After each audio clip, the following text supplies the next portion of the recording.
सुंदर नगरी होती है, उस नगरी का नाम होता है मथुरा। और वहाँ के राजा थे राजा कंस। मैं हूँ राजा कंस। राजा कंस बहुत ही अत्याचारी थे, परंतु वे अपनी छोटी बहन देवकी से बहुत अधिक स्नेह करते थे। देवकी, प्रिय देवकी, कहाँ हो तुम? भैया, यहाँ हूँ मैं। धीरे धीरे देवकी बड़ी होने लगी और जैसे ही वो बड़ी हुई तो राजा कंस ने उनका विवाह अपने परम मित्र वासुदेव के साथ कराया। चलो देवकी, तुम्हारे विवाह के लिए विलंब हो रहा।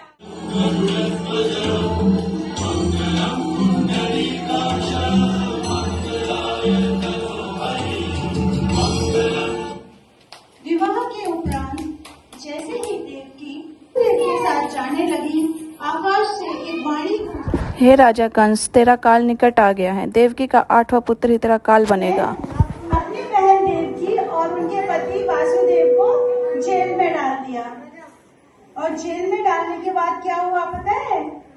उनको एक स्मॉल छोटा सा प्यारा सा बेबी आया, ठीक है। लेकिन छोटे बेबी से उनको तो खतरा था ना कंस को, तो कंस ने क्या किया? मैं तुमसे अत्यंत प्रेम करता हूँ, पर मेरी जान पर तुम्हारी 8वीं संतान का खतरा है, तो तुम्हें मैं कारागृह में रखूंगा। भैया, चाहे तो हमें कारागृह में डाल दीजिए, परंतु हमारी संतान को कुछ मत कीजिएगा। सैनिकों, इन्हें कारागृह में डाल दो।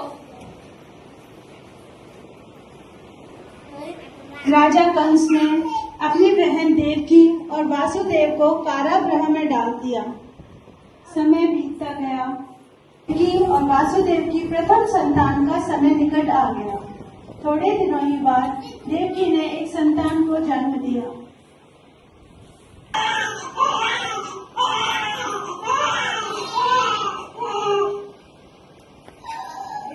प्रणाम महाराज। देवकी और वासुदेव ने अपने पहले संतान को जन्म दे दिया है। चलो सैनिक। देवकी, इस संतान को मुझे दे दो।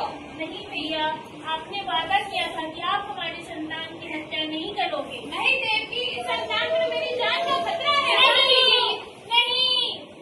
देवकी, हे वासुदेव, ये 8वीं संतान स्वयं नारायण का स्वरूप है। जब ये जन्म लेगी तो सभी ताले, सभी जंजीरें खुल जाएंगी। यही तुम्हें तुम दोनों को कंस की कैद से आजाद कराएगी। तो तुम इसको गोकुल में जाकर नंद भवन में छोड़ आना और वहाँ से यशोदा की पुत्री को ले आना।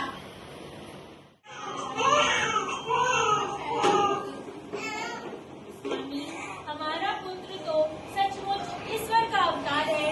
इसके जन्म लेते ही हमारी हथकड़ियाँ खुल गई और सारे सैनिक गहरी निद्रा में चले गए हैं। तुम ठीक कह रही हो देवकी।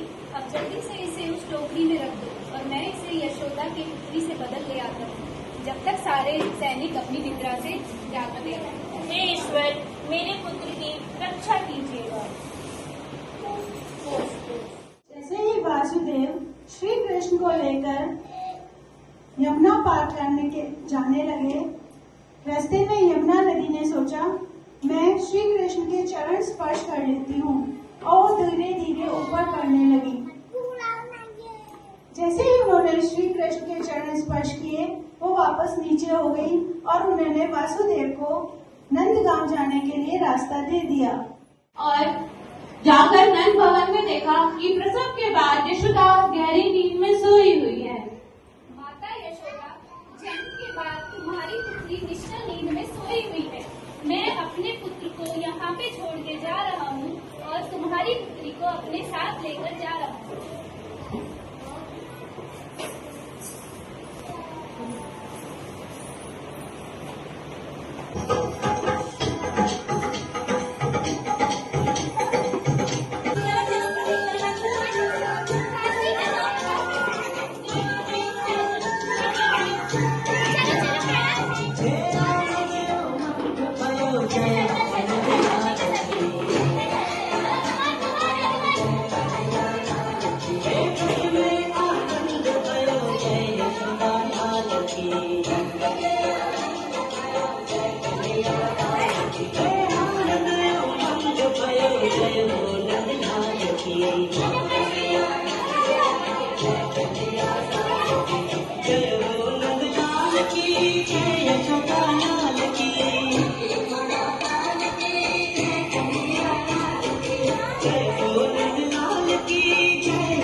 देवकी, मैं अपने पुत्र को सही सलामत यशोदा के पास छोड़ के आ गया हूँ और उनकी पुत्री को अपने साथ लेकर आया। श्री वासुदेव कन्या को लेकर वापस मथुरा आए। सभी पहरेदार जग गए और उन्होंने देखा कि वासुदेव और देवकी के पास एक नवजात शिशु है। उन्होंने जाकर कंस को इसकी सूचना दी। देवकी और वसुदेव ने अपने 8वीं संतान को जन्म दे दिया है। चलो सारी भैया, ये तो पुत्री है, इससे आपकी जान को कोई खतरा नहीं है। नहीं, ये मेरी जान को खतरा बन सकती है। नहीं, हमारी पुत्री को छोड़ दीजिए। नहीं।